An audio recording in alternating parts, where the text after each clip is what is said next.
E aí, M2, tudo certo? Eu sou o Sr. Fernando, professor de matemática. Estou aqui para a gente falar sobre trigonometria. Espero que estejam todos bem, espero que estejam se cuidando e estejam em casa. Bom, vamos ao que interessa. Tomara que o quadro esteja aparecendo, que vocês consigam visualizar, apesar de pequeno, ele vai servir só para que eu exemplifique algumas coisas.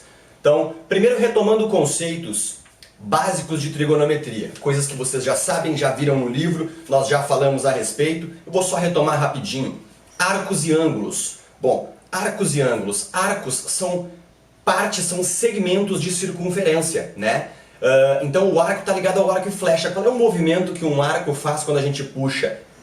O próprio nome já diz, ele é um arco, né? Então um arco é uma parte de uma circunferência e não ela inteira, ok? Com relação a esses ângulos de arcos, a gente sempre vai precisar entender que tamanho ele tem e que proporção ele tem em relação à circunferência. Isso pode estar atrelado às relações que a gente vai começar a falar sobre agora.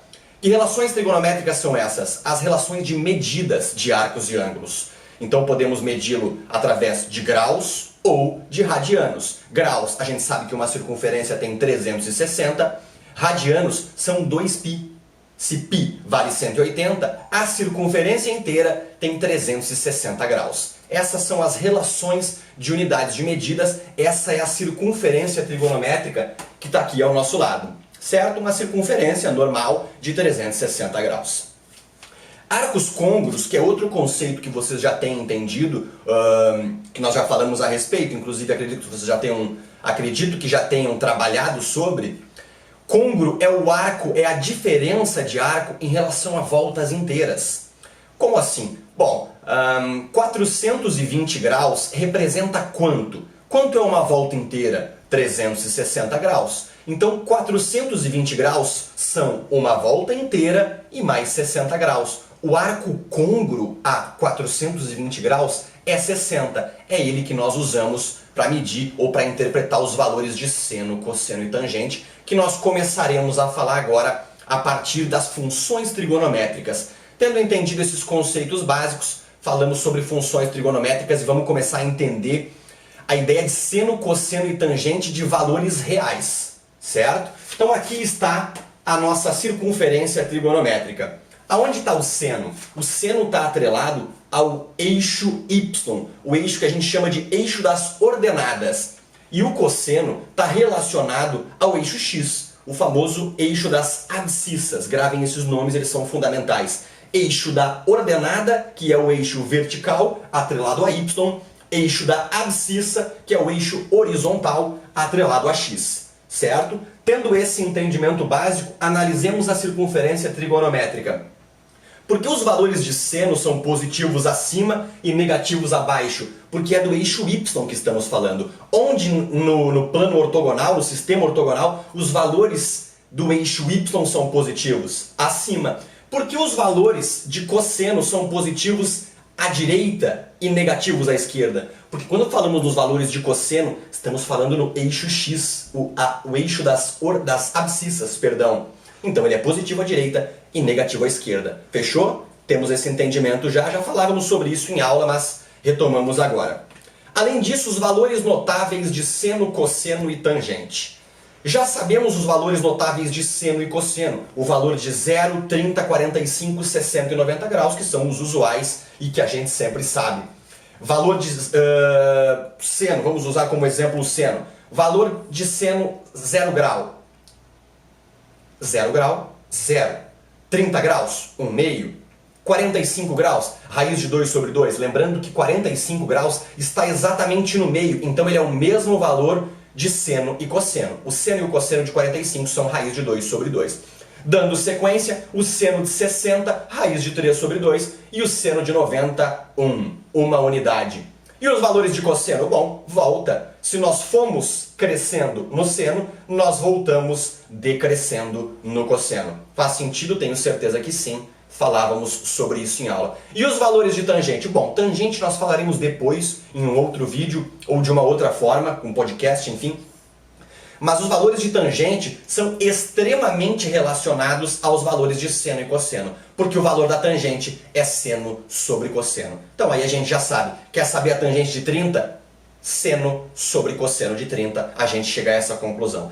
Lembrando que tangente, a palavra tanger está relacionada a tocar, né? Então tanger está relacionado a isso. A tangente é paralela ao eixo y, ao eixo das ordenadas. Faz sentido? Se não faz ainda, vai fazer quando falarmos mais a respeito. Além dos valores de seno, cosseno e tangente, de números reais, precisamos entender a redução ao primeiro quadrante. Como funcionam os quadrantes numa circunferência trigonométrica? Temos anotado aqui, espero que estejam vendo. Caso não seja possível, eu vou falando. A circunferência trigonométrica é vista de uma forma, é calculada, é notada de forma anti-horária, num sistema anti-horário. Então ela não é nesse sistema, e sim o sistema inverso ao do relógio. O primeiro dos quadrantes está acima à direita. O segundo dos quadrantes está acima à esquerda. O terceiro dos quadrantes está abaixo à esquerda. E o quarto e último dos quadrantes está abaixo à direita. Faz sentido esse movimento, que é o movimento anti-horário. Agora, atrelando isso às relações de unidades de medida para arcos. Temos que o primeiro quadrante é 0 a 90 graus. Quando a gente se dá conta que a circunferência tem 360, se eu divido ela por 4, chego à conclusão de que cada um dos quadrantes tem 90 graus, mas eles são crescentes. Eles se associam um ao outro, eles se somam. Então o primeiro quadrante vai de 0 a 90.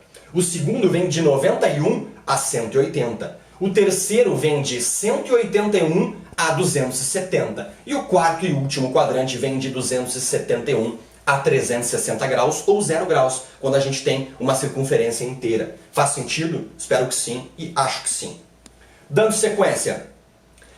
Além desses valores em graus, também poderíamos entendê-los através de radianos, através do π. Sabemos que a circunferência vale 2π, então a gente analisa que só 180 graus valeria 1π. Então se eu tenho 90 graus, eu tenho meio π. Se eu tenho 180 graus, eu tenho π. Se eu tenho 270 graus, eu tenho 3π sobre 2, ou seja, 1π meio, E quando eu chego, enfim, à circunferência completa, estamos falando de 360 graus em radianos 2π. Faz sentido? Tenho certeza que sim.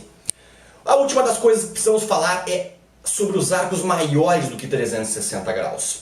A gente está acostumado a lidar com arcos de 360 graus. Mas nós já falamos anteriormente sobre os arcos côngruos. O que são côngruos? São a diferença em relação a voltas inteiras, a círculos trigonométricos inteiros. Então, usando um exemplo diferente, falamos em 420 graus antes, usemos 450 graus. Quando a gente quer entender o valor do seno de 450 graus, nada mais é do que entender que 450 graus são uma volta inteira, nesta direção, no sentido inverso ao relógio, uma volta inteira e mais 90 graus. 360 mais 90, 450. Quer dizer, se eu quero o seno de 450 graus, me interessa o valor real do seno de 90 graus, e a gente sabe que o seno de 90 é 1, Mas e se a conclusão que a gente chega é em relação ao seno de 135 graus? Ainda vai ser positivo. Então vamos ao seno de 225 graus. O seno de 225 graus, onde está o 225 graus? De 0 a 90, de 91 a 180, de 181 a 270, 225 graus está no terceiro quadrante. O que acontece no terceiro e quarto quadrantes com seno? Os valores são negativos. Sim ou não? Com certeza, Então, quando a gente quer o seno de 225, eu tinha falado antes, Tanta coisa que me perdi na poeira. 225 graus, a gente quer a diferença dele em relação a π. π, 180, 225, 180, quanto falta? 45 graus. Quem quer o seno de 225 graus, encontra através do seno de 45. Raiz de 2 sobre 2. Essa é a resposta? Quase. Essa é quase a resposta, porque o seno no terceiro quadrante é negativo. Então a nossa resposta é menos raiz de 2 sobre 2. Interpretando em linhas gerais, o que é a redução ao primeiro quadrante? O primeiro quadrante é onde nós temos os valores reais de seno, cosseno e tangente de 0, 30, 45, 60 e 90. Também de valores aleatórios, mas esses valores são menos usuais. Então nos interessam esses principais valores, os que a gente mais trabalha e os que vão aparecer em questões de vestibular, Enem e assim consequentemente, certo? Então, quando a gente tem no segundo quadrante, nós interpretamos a diferença em relação a π. Quanto falta para 180 graus?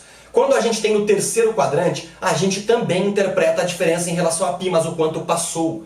Quanto nós temos mais do que 180. A gente chama isso de simetria, certo? E ao desenhar na circunferência trigonométrica, isso fica claro. Posso fazer num próximo vídeo ou vocês mesmos podem fazer em casa. E quando estamos falando sobre o quarto quadrante, é natural que a gente entenda a diferença em relação a 2π. 2π 360, se estamos falando de uma circunferência de... de um arco de 260 graus, de 270 graus para que fique mais bonito, estamos falando do... ainda vai estar no terceiro quadrante, perdão. Falando sobre um arco de 315 graus, melhor. 315, quanto falta em relação a 360? 45 graus. Estamos no mesmo exemplo que antes. Se estivéssemos falando do cosseno, por exemplo, o cosseno é diferente do seno. E ele é positivo à direita e negativo à esquerda. Então, no quarto quadrante, o cosseno também seria positivo. Faz sentido? Espero que sim. Essa foi a videoaula de hoje. Fizemos um apanhado geral sobre trigonometria, conceitos básicos, funções trigonométricas, perdão. E a gente volta para falar sobre tangente daqui uns dias. Beijo do Sor, se cuidem. Até a próxima.